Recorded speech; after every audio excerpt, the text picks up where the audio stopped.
everybody. Welcome to part 5 of the Adventures of Captain Underpants. Chapter 13, Bank Robbers. George and Harold rode their skateboards all over town looking for Captain Underpants. I can't find him anywhere, said Harold. You think a guy like him would be easily to spot, said George. Then the boys turned a corner and there he was, Captain Underpants, standing in front of a bank, looking quite heroic. Mr. Crab, cried Harold. Shh, said George. Don't call him that. Call him Captain Underpants. Oh, yeah, said Harold. And don't forget to snap your fingers, said George. Right, said Harold. But before he got a chance, the bank doors flew wide open and out stepped two robbers. The robbers took one look at Captain Underpants and stopped dead in their tracks. Surrender, said Captain Underpants, or I'll have to resort my Reggie power. Oh no, whispered Harold and George. Nobody moved for about 10 seconds. Finally, the robbers looked at each other and burst out laughing. They dropped their loot and fell to the pavement, screaming in high trees. Almost immediately, the cops arrived and arrested the crews. Let that be a lesson to you, cried Captain Underpants. Never underestimate the power of underwear. The police chief, looking quite angry, marched over to Captain Underpants. And just who the heck are you supposed to be? The police chief demanded. Why, I'm Captain Underpants, the world's greatest superhero, said Captain Underpants.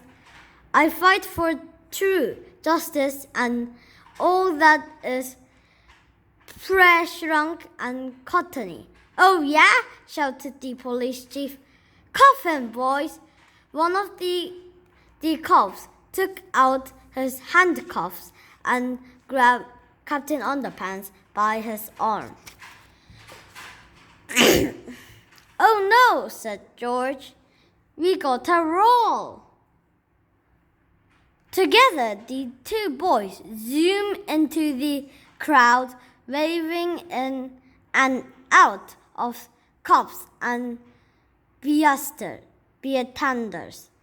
Harold skated up to Captain Underpants and knocked the superhero off his feet. George caught him and the boys skated away with Captain Underpants on their shoulders. Stop! Cried the cops, but it was too late. George and Harold and Captain Underpants were gone. Chapter 14, The Big Bang. After their quick escape, George and Harold and Captain Underpants stopped on a desert street corner to catch their breath.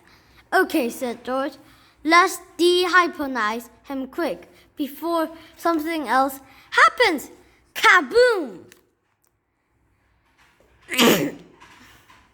A huge explosion came from the rare crystal shop across the street. Heavy smoke poured out of the building. Suddenly, two robots with one stolen crystal emerged from the smoke and jumped into an old van. Did I just see two robots get into a van? asked Harold. You know, said George. Up until now, the story was almost believable. Well, believable or not, said Harold, we're not getting involved. I repeat, we are not getting involved. Just then, Captain Underpants leaped from the street corner and dashed in front of the van. Stop! In the name of underwear, he cried. Uh-oh, said George. I think we're involved. The two robots started up the van and swerved around Captain Underpants. Unfortunately, the van brushed up against his red cape and it got caught. With a mighty jerk, Captain Underpants flipped backward and the van pulled him along as it drove away. Grab him, said George. The two boys skateboarded with all their might toward the speeding van and grabbed Captain Underpants by the ankles. Help! They cried as the van pulled them along the city streets. Mommy, said a little boy sitting on a bench, I just saw two robots driving a van with a guy in his underwear hanging off the back of a red cape, pulling two boys on skateboard behind with his feet. How do you expect me to believe such a ridiculous story? Asked his mother. Finally, the van came to a screeching halt in front of an old abandoned warehouse. The sudden stop made Captain Underpants flip over the roof of the van and crash through the front door of the building. Well, well, well, said a strange voice from inside the warehouse. It looks like we have a visitor. Chapter 15, Dr. Nappy. And this will be the end of part 5, and I will see you at part 6. Bye.